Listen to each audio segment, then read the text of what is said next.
बहिर्जी नायक शिवाजी महाराज का स्वराज्य की स्थापना में सबसे बड़ा योगदान उनके अनमोल और निडर सहयोगी थे। मराठा साम्राज्य की स्थापना से पहले चौंड और शिवाजी महाराज सदैव अपने मित्रों के साथ जंगल में जाते थे और उन्हें तलवारबाजी और युद्ध तकनीक में प्रशिक्षित किया। तलवार कैसे चलाएं, सामना कैसे करें, तलवार चलाते समय किन बातों का ध्यान रखें, दुश्मन को चकमा भी कैसे दें, ये सभी विधियां महाराज अपने साथियों को सिखाते हैं और किसी को भी पता न चलने देना कि जंगल के अंदर यह सब क्या चल रहा है। महाराज ने उन्हें संकेत देने के लिए एक लड़के को जंगल के बाहर पेड़ पर बैठने के लिए नियुक्त किया और उससे यही कहते थे, यदि कोई अजनबी व्यक्ति जंगल के अंदर आता हुआ दिखाई दे तो मुझे अपने इशारे से बता देना। सिग्नल आने के बाद विटी डंडू ने खेलने की व्यवस्था की थी। एक दिन महाराज अपने साथियों को शिक्षा दे रहे थे, तलवारबाजी और युद्ध तकनीकें कैसे सीखें। खेल बहुत रोमांचक था और जंगल के बाहर सिग्नल वाला लड़का पेड़ पर बैठा था। दोपहर का समय है। अचानक उनकी नजर एक 15-16 साल के लड़के पर पड़ी। जंगल की ओर आ रहे हैं। सिग्नल बॉय थोड़ा डरा हुआ और उसे घूरा और उसे एहसास हुआ कि वह लड़का अज्ञात है। तो वह मोर की आवाज निकालने लगा महाराज को संकेत देने के लिए। महाराज ने आवाज सुनी और सतर्क हो गए और अचानक उसने अपने सहकर्मी से कहा, दोस्त, तलवारें और अन्य सभी हथियार छुपाएं और विटी डंडू बजाना शुरू करें। मुझे लगता है कोई अजनबी है, जंगल के अंदर आ रहा है। और एक बात का ध्यान रखें कि हमारी तलवारबाजी ट्रेनिंग के बारे में किसी को पता न चले। महाराजा की बातें सुनकर सहकर्मी सारे हथियार छिपा देते हैं और विटी डंडू खेल खेलने लगे।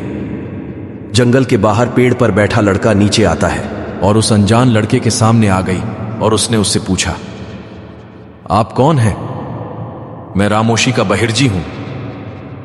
क्या चाहते हो? बहिर्जी ने उत्तर दिया, कुछ भी गंभीर नहीं। मैं शिवबा राजे से मिलना चाहता हूं। काम क्या है मैं बताऊंगा, लेकिन पहले महाराज को बुलाओ।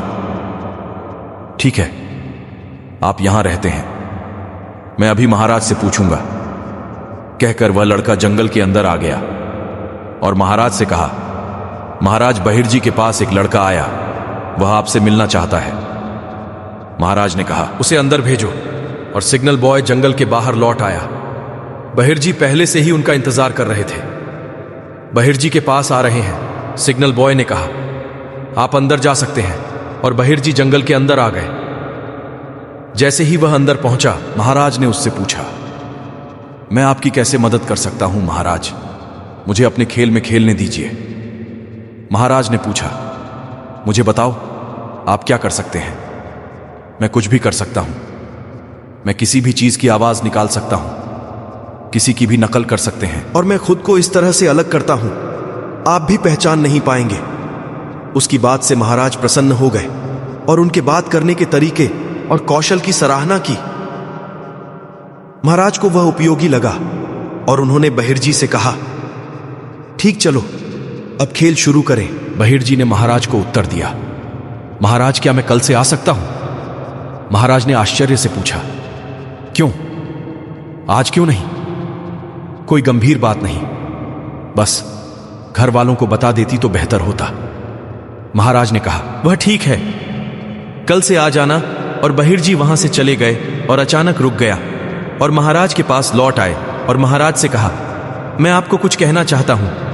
अच्छा बताओ, तुम मुझसे क्या कहना चाहते हो? उस लड़के से कहो जिसे तुमने तुम्हें देने के लिए नियुक्त किया है। यदि कोई अजनबी जंगल के अंदर आ रहा है तो संकेत देता है। इस मौसम में मोर कभी आवाज नहीं निकालते।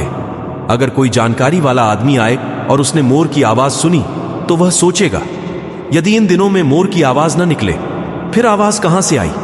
छत्रपति शिवाजी महाराज ने पहचान लिया बहिर्जी नायक की कुशलता और बाद में यह बहिर्जी जासूस खाते के प्रमुख